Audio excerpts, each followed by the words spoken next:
Good morning, cardiac longevists, and welcome to day 24.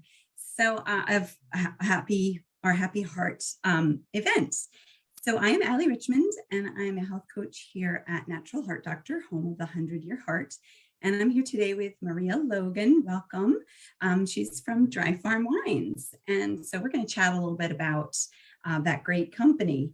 And I do want to remind you just to have your sheets out, fill out the word of the day, and then remember at the end of the month, you submit that to Natural Heart Doctor, and you get a $50 gift certificate to Natural Heart Doctor, as well as being put into a drawing for a triple toxin test and a review with Dr. Latanza. So I encourage everybody to fill that out each and every day.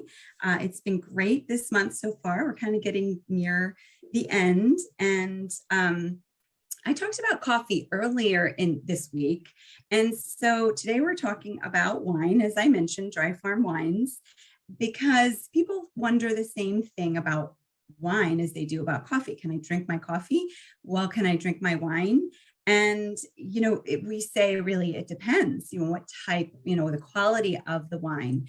I will say one thing: if you have AFib, we don't suggest drinking wine. We discourage drinking wine or alcohol at all because it can affect that. And there are studies to say as much. But for those of you who can tolerate wine and enjoy it, you can do it, especially if you're having that clean wine. And we have partnered with Dry Farm Wines because they're so in line with what we believe as far as no sugar and paleo, keto, and just all the great farming practices. And so I wanted to have Maria on today just to just talk to us about it and let us know a little bit about the company. And for example, how did Todd, what was his inspiration? He's the founder of the company. What was his inspiration for starting Dry Farm Wines? Yeah, such a good question. Thank you for having me on. I'm honored to be chatting with your audience today. So Todd White, our founder, really loved the experience of drinking wine with friends and family, and the experience that he got by, how that enhanced his social experience and his life in general. But it wasn't impacting his health very well. And he would wake up the next morning feeling terrible. And as he started to get a little bit older, he's such a problem solver and this entrepreneur spirit that he was like, how could I hack this? Because I don't want to give up this wonderful experience of what wine does, that it comes from the earth and that it brings people together. But I really don't want to feel like trash either. Mm-hmm. So he started doing a lot of research and chatting with wineries that were in the States and wine experts. And long story short, he came to find that there were roughly 3 categories of things that were really contributing to this awful feeling that he had. One of them was sugar. So one of the standards of Dry Farm Wines is we have to be 0 sugar. The second was the alcohol content itself.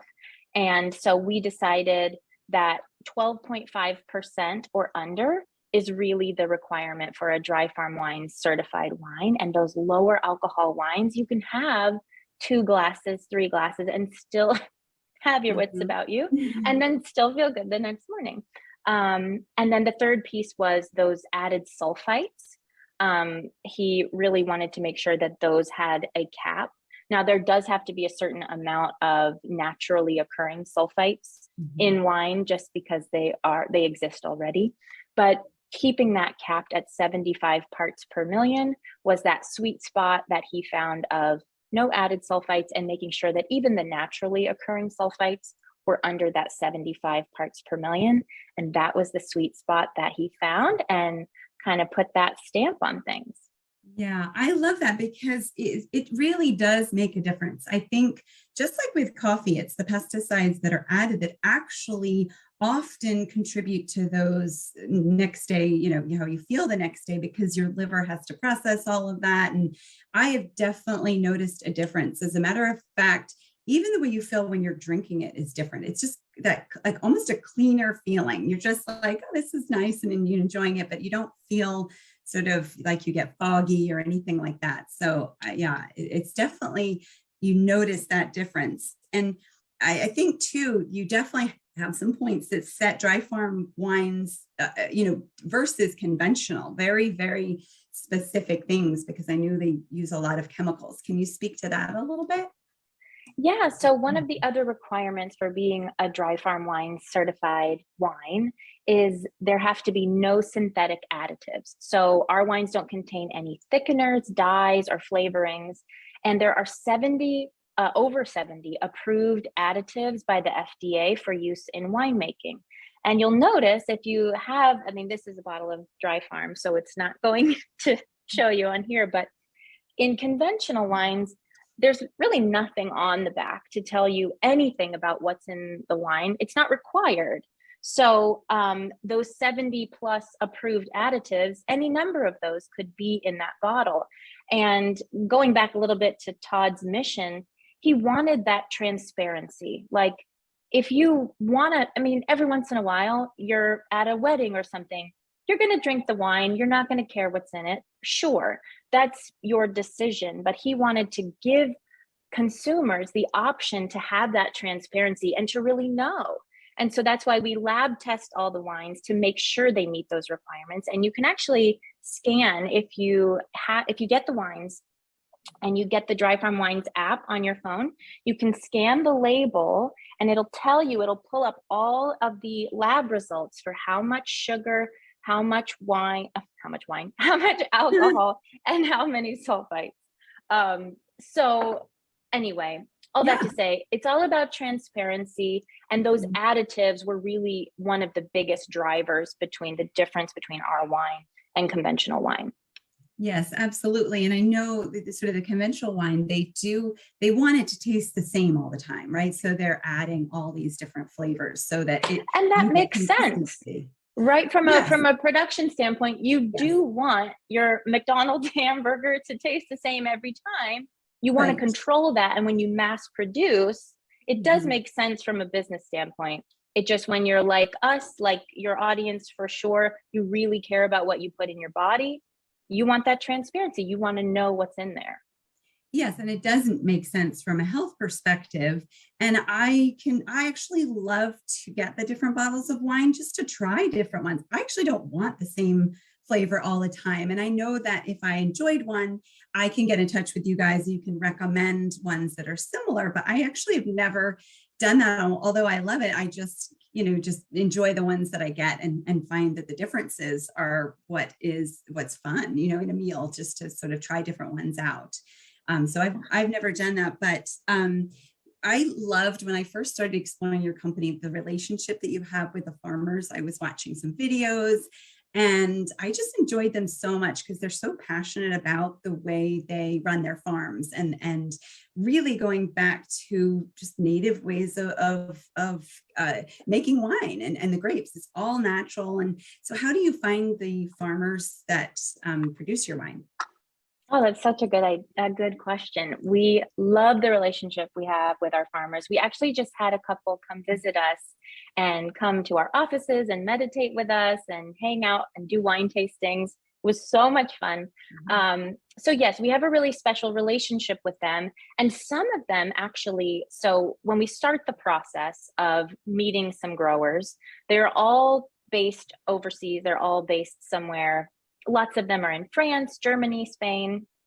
And when we start that relationship, there's a vetting process there to ensure that their wines are likely going to meet all of our standards. But beyond that, we also want to get to know them and support them, because dry farming and creating natural wine, which I know we'll get into dry farming hopefully in a little bit, but it's expensive. It's definitely not the cheapest way to make wine, as we discussed about all the additives and that lab grown yeast, for example, that they use in conventional wines. It's cheap, and it makes sense from that capitalistic consumer perspective.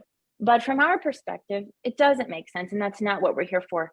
So it is a little bit more expensive. And what we wanted to do was create a way for these farmers to make a healthier living by supporting them and bringing their stories to our audience, so that, people like you can get your bottle of wine and go, oh, this is from, this vineyard in the south of France that's so wonderful, and you can learn a little bit about them on our app as well. So we have really close personal relationships with them, and we visit them a lot and they come visit us. It's really pretty special. Yes, I love it. I really enjoyed that part of it specifically. And we have to sort of get used to this idea that we are going to pay a little bit more for the healthy foods that are grass-fed, grass-finished, the meats, the wild seafoods, but we're saving so much on the other end by taking care of our bodies. It's so much more that it's worth it. So, and I don't find that they're expensive myself. You're not drinking it every day. We don't encourage people to drink wine every day. A couple of glasses a week, it's enough. And yeah, so I think that's I love their stories. And the more when you have videos up, I'm always watching those, and I just enjoy hearing from the farmers. So, can you tell me? You mentioned dry farming, and can you tell everybody exactly what that means to dry farm? Yeah, so it's really a wonderful practice.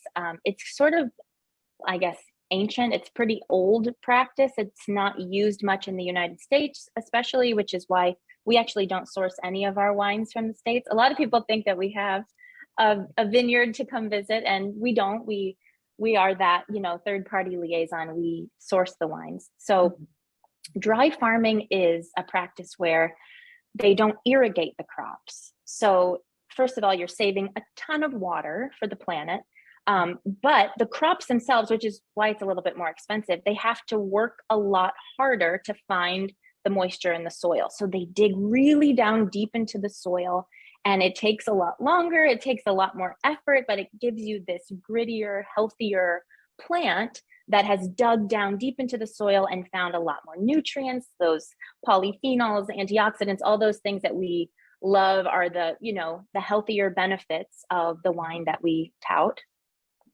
Those things are really enhanced by the dry farming practice. Now, it does take longer, like I said, and it's a little more expensive, but we find that, oh my gosh, the difference in the taste and the difference in the health of the planet is worth it.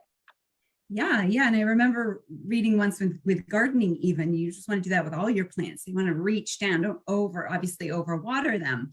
But also, I think I remember, which I think is fascinating, the way that they keep bugs and such off of plants, and they see it occurring in one plant and then grow, I think, things underneath them to prevent that. I thought that was kind of fascinating as a way to, not a pesticide, but you're using nature to keep off the bugs and things. Right. When you get really into the biodynamic practices that these farmers use, it's incredible. I mean, they pay attention to all aspects of the farm as if it's this one big ecosystem, and they have this symbiotic relationship with the vines and the insects, and self-sustaining, and they use the waste from the farm and the rainwater and the compost. It's many amazing. of them have animals as well, right? Cows, yes. sheep, they feel that's part of the whole ecosystem. Yeah, that's great. So tell us, how can people get the wine and Yes, the best part. So if you're interested in trying, so we have an offer for the Natural Heart Doctor audience. Your offer is going to be at dryfarmwines.com/naturalheartdoctor. And we can put that link, I'm sure, somewhere easy for you to access. But basically, if you're ready to start your first subscription, when you go to that link, you can select if you want all red wines, red and white. We also have rosé and sparkling. And in that first subscription box, we'll give you an extra bottle in there for just a penny to say thank you for giving it a try. And keep in mind that it's super low risk. If there's ever a bottle you don't just love, we'll replace it for you. We'll send you a refund if you prefer. We have that 100% happiness promise on every bottle we send. And the subscription itself is super flexible. You can change your frequency at any time, cancel at any time, restart, do whatever works for you. Yes, I've noticed that, because you kind of ramp it up when the holidays come, and then you don't need so much. They make great gifts, just think, what am I going to bring to the party? I got it. So I think the subscription is really great, and that it's so flexible as well. So Thank you so much for coming Oh, on today. It's been so nice speaking with you all about dry farm wines. And I don't want to forget to give you all the word of the day, which is today it's wild. And so write that on your calendars. I guess wild wine, wild foods, it's a great thing to think about when you're sourcing what you're going to put into your body. So we appreciate all of you. It's been so nice being here today, and have a wonderful weekend, everybody.